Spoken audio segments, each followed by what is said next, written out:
So last week, I delayed returning to my little series on spiritual lessons, spiritual insights that can lead to a more peaceful and spiritually grounded life. And so we're switching away from the great issues of the world, sort of, to talk about one of my favorite subjects to talk about with all of you, and that's money. Yes! Linda's a financial planner and advisor, and it's one of her favorite topics as well. Thank you, Linda. Well, it may not be totally my favorite topic, but it certainly was one of Jesus' most frequent topics. And so it's an interesting thing. Jesus talks about money more than any other single topic in the Bible, right? And with good cause. So there was a university professor, or a university, that had recently been donated quite a number of works of art, wonderful works of art to the university. And the president and his advisory group got together for a meeting to decide what they were going to do with these works of art, and they had a lot of them around them. And one of the works of art that they had received was a very, very famous Arabian lamp. So they're meeting, having a discussion about what to do with these works of art, when lo and behold, mysterious, out of this Arabian lamp, there mysteriously appears a genie. And the genie says to the university president, I'm going to give you one of three wishes. You can either have fame, money, or wisdom. And the university president, it's an amazing happening, looks around at his colleagues, and he'd be far too crass to ask for fame. And, you know, asking for money just didn't seem kosher. And so he says, I'll take the wisdom. And the genie goes, granted, and disappears in a flash of light. Well, of course, instantly, as the genie disappears, all the professor's colleagues are gathered around him. The president's colleagues are gathered around him saying, what are these great words of wisdom about to come out of his mouth? And there's this sad expression on his face, and he says, I should have taken the money.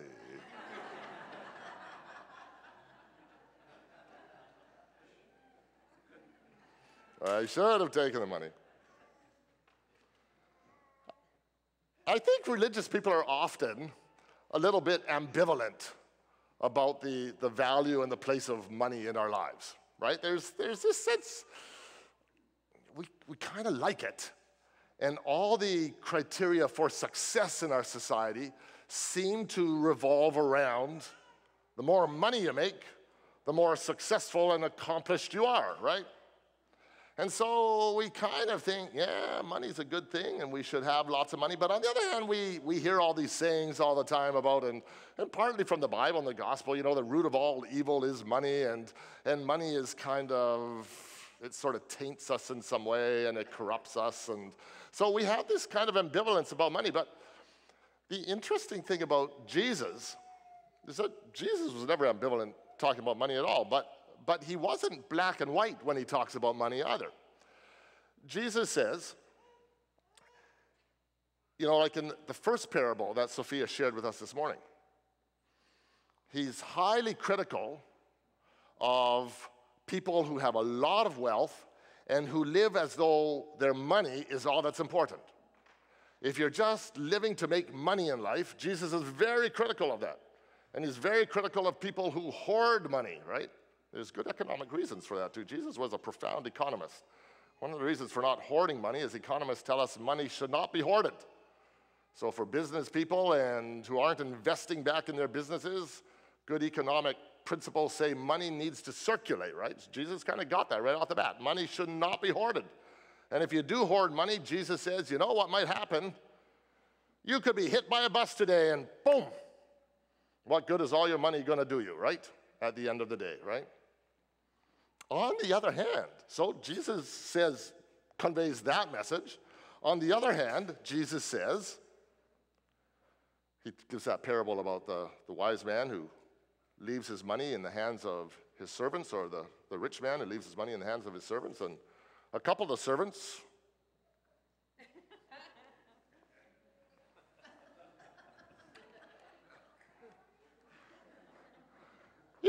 it's hard doing sermons without notes, because it's easy to get distracted, I tell you. There you go, buddy. I love it. Rum, rum, rum. There you go. Good for you. So, Jesus says, on the other hand, if you don't handle your money wisely, I got no use for you. The wealthy man who gives his money to his servants, one handles it wisely, makes double the investment. The other one increases the investment as well, but the one just buries it in the ground and does nothing with it, doesn't make any investment. And Jesus says, that's no good either. That's no good either. The one who's invested it wisely and made more money, I'm going to give him more responsibility and more money yet. And the one who just buried his talents in the ground, forget it. So Jesus is very, on the one hand he says, don't hoard your money. Don't live your life just for money. Don't just don't hold on to it. But on the other hand, he says, use your money wisely, invest it wisely, maximize your returns, be smart about it, right? So money is just a tool, right? Money is just a tool. It's a tool like any other tools. It can be used wisely or it can be used foolishly, okay? It's amoral, not immoral. It's amoral. There's really no moral significance associated with it as a tool.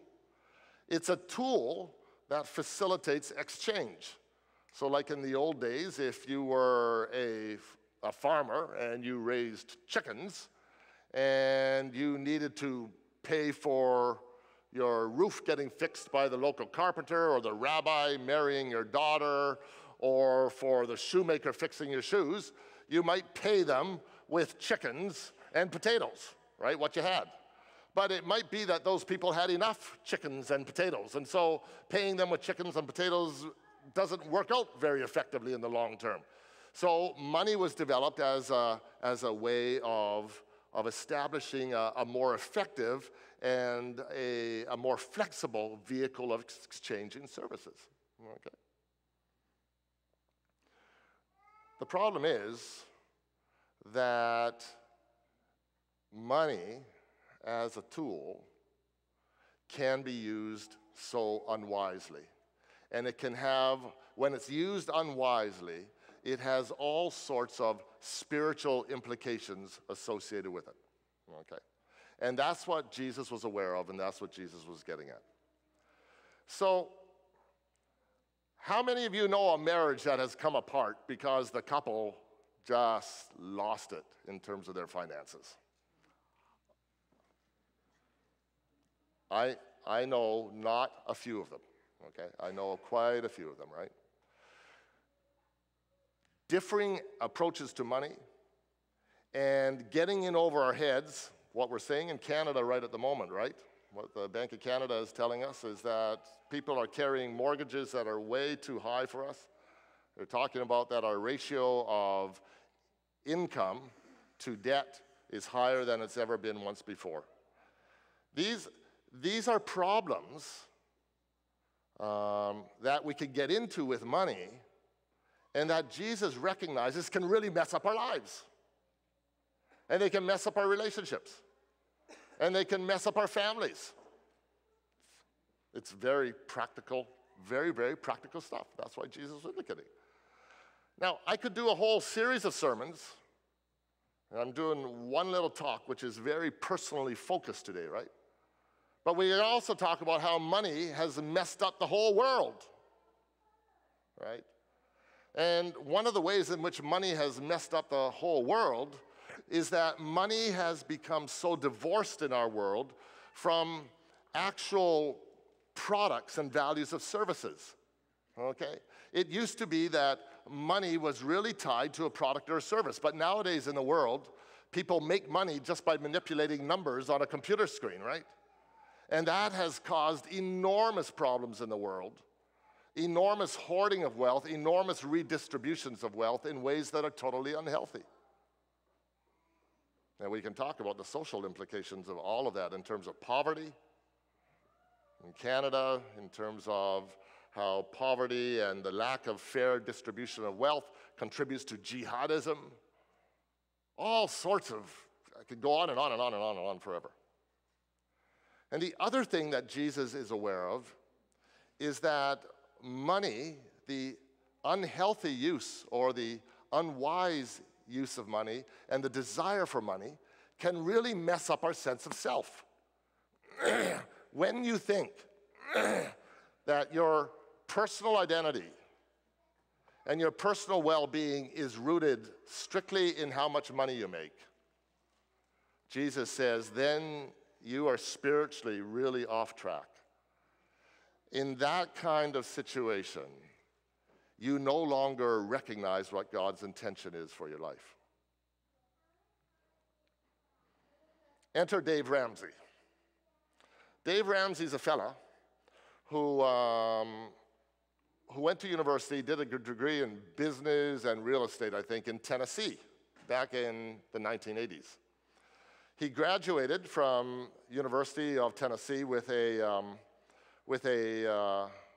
degree in business and real estate, and he went on to create a wonderful and a very, very successful real estate business. The changing of some of the laws in the United States around taxation led to a whole change in his work environment, and within a number of years, his entire business went down the tubes and he went bankrupt. He then started trying to figure out what was going on, what had happened to his life, and what was going on with his life.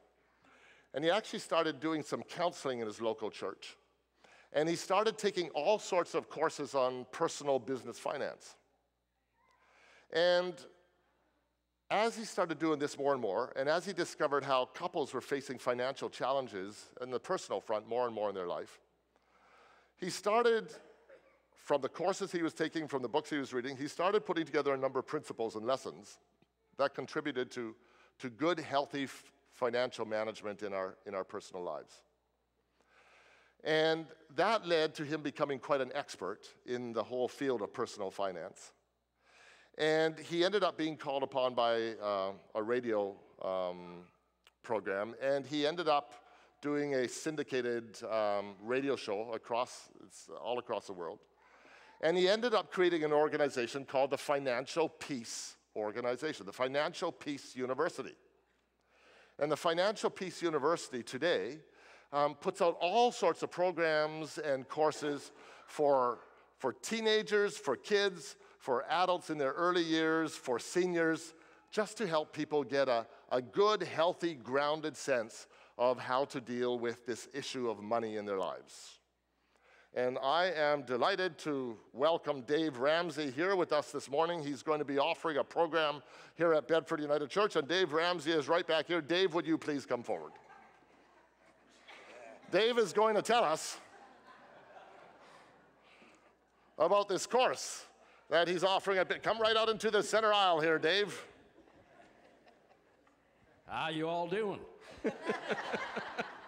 I'm from Tennessee. And we're allowing David and Jim Whitaker here to do a little bit of a program this winter. And my job now is to do a very short summary of what it is. So I'm going to switch to Jim Whitaker for a second. The program starts on January the 13th. And it's a simple program, something that most everybody can understand. It's not meant for somebody that wants to come and find out how to allocate their money within an investment fund. It is meant to allow you to develop, it is meant to allow you to develop the understanding to work into an investment program and learn about valuations and so on at that time. It's going to be confidential. No one's going to have to shed their personal situation with me or with David or with the group, unless you want to.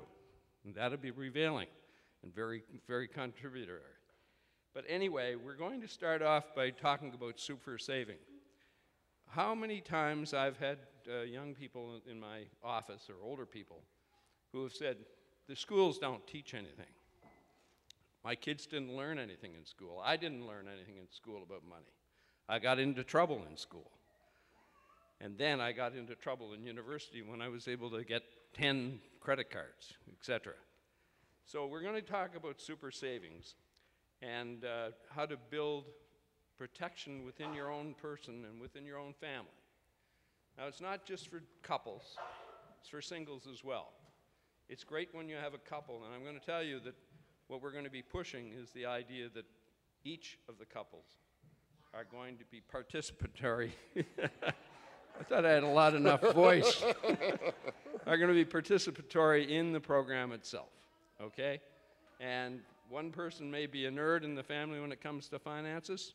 The other person may not be, may be a free spirit.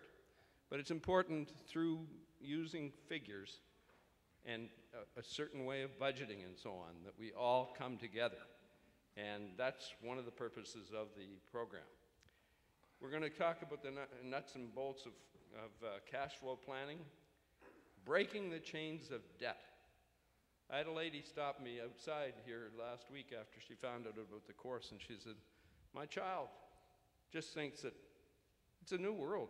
You use MasterCard, you use debt, and so on to grow in wealth and so on. But that's not true, and we're going to discuss that. The buyer beware process. You know, how do you take time to make sure that you make the right choices in purchases? How do you negotiate? How do you have confidence in negotiating? Why should you negotiate? We're going to go through other things too, not in this deep a fashion, but the role of insurance, retirement, college planning, real estate and mortgages, and a great misunderstanding, a common sense about the use of the dollar. So, in the last couple of weeks, I've been reading about kids. Most of our kids are not prepared for the real life. Most of them don't have an idea. So we'll have some resources there as well. There's some great books on how to handle your children and go forth. So I'm looking forward to it. Mm-hmm.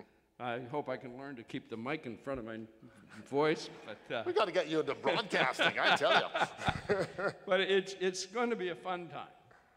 We're going to have limited seats, but we'll probably put it on again. We're probably going to call on resources within the church to give small presentations about their experience with credit counseling, like we have Linda Wilkie. We have Rob, I think he's here somewhere, on bankruptcy. And Rob Hunt's over here, Patricia Bell is back here. Yeah, Patricia Bell, financing and so on. So we have a wealth of people here that can help us. But we're going to keep this simple. And so I invite you to contact me. I think my email's here. That goes to me, and I'll get back to you and let you know more details. We don't expect there should be any cost at all.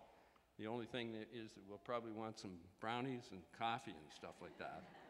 And there will be some paperwork, so on a voluntary basis, some people might just want to throw a few dollars in a can to help cover that. But otherwise, you don't have it, you just come to the course, okay? If only one of the couple can come, that's better than none. And I personally don't mind taking some time with people outside of the course to spend some time with you and discuss points, okay? Dave Ramsey, give him a big hand.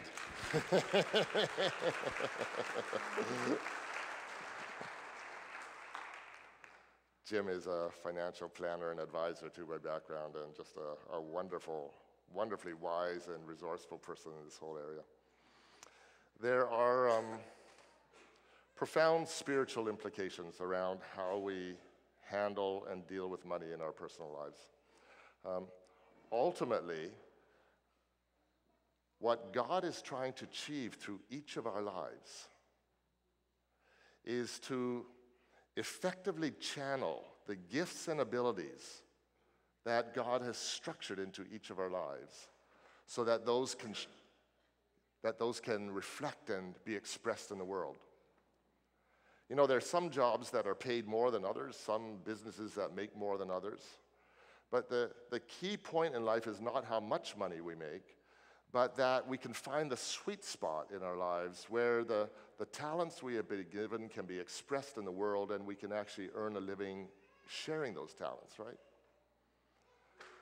Ultimately, God looks at us not through the prism of how much money we've made, but in terms of how effectively are we sharing the gifts? Is the Spirit of the divine shining through our life to add value and benefit and blessing to the world?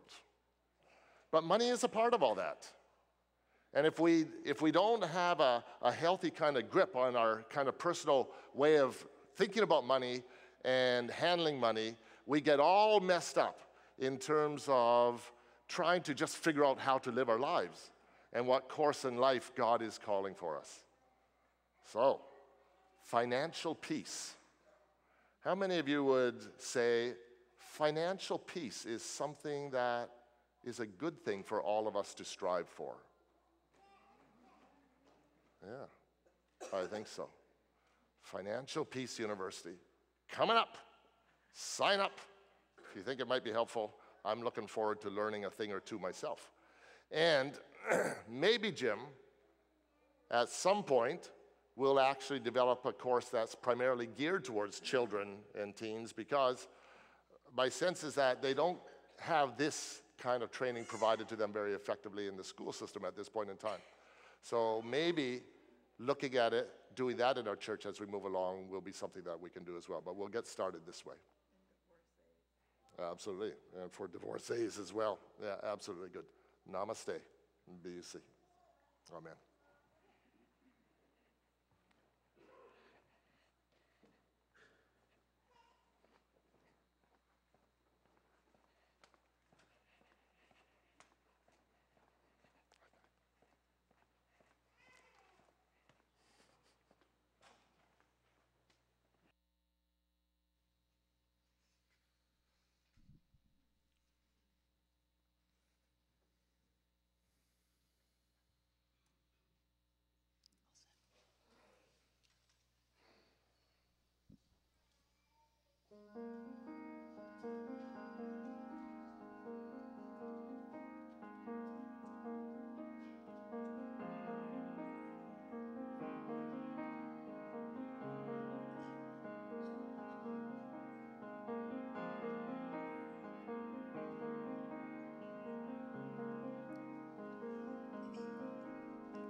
They're building towers that are high enough to see the clouds, yet it don't bother me. The elevator's working overtime, up and down, yet it don't bother me. 'Cause I need something more than everything, a higher self deep within. 'Cause I need something more than everything, a higher self, a higher self. And I know we need a little hard hope. I know we've gotta outgrow and feel a little hard hope.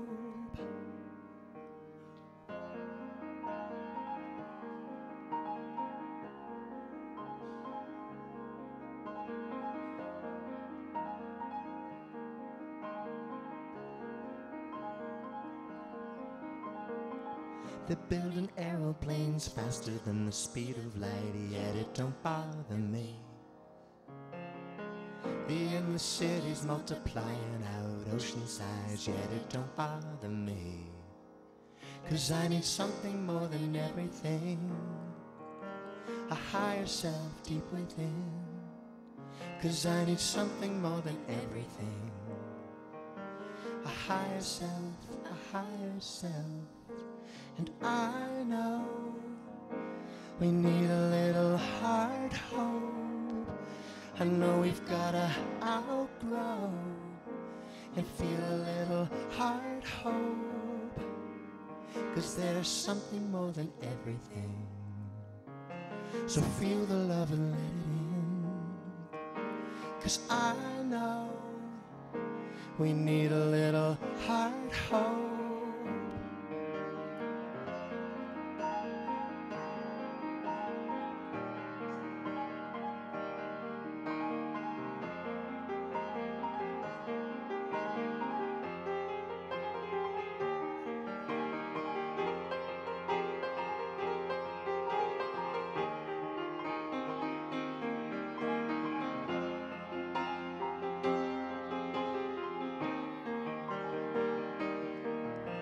And I know we need a little heart hope. I know we've gotta outgrow and feel a little heart hope. 'Cause there's something more than everything. So feel the love and let it in. 'Cause I know we need a little heart hope.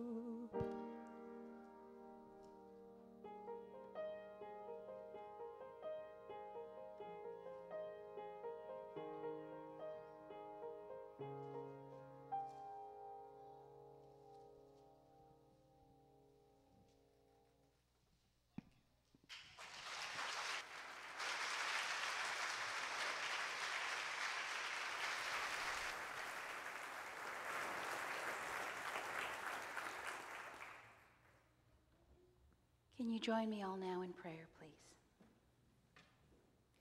Gracious and loving God, we are gathered today in your name and in your house to remind ourselves of our place in this wide world. We are reminded of the precious gift of life, and this morning welcome Lachlan to our BUC family. May he grow knowing the love and guidance of his parents and this community. We also celebrate the lives of those who have now left us, but in their time gave us gifts too many to measure. We hold up Jan Oakey and her family as they celebrate and mourn the end of her father's life here among us. We know John's love and yours lives on in that family. There are other lives for whom we pray, though far from here. Their pain and suffering touches every one of us over this distance. We hold up the people of Mali, Beirut, Paris, Syria, Baghdad, Kenya, and the list goes on and on. Lord, it is hard for us to know what to do. It feels so easy to just give in to the fear and the hate that wells inside us at these times. Please help us to bring patience and tolerance to bear instead. And help us to see where we can bring that spirit to those around us who have succumbed to this darkness. Help us to find ways to help those in need around the world who yearn for justice, safety, and a sense of belongingness. Help us, Lord, to all know the success in what we do in our lives and the lives of others. We know we are blessed and loved, and we thank you, Lord, for all that we have. We go out now to spread that blessing and love to all. Amen.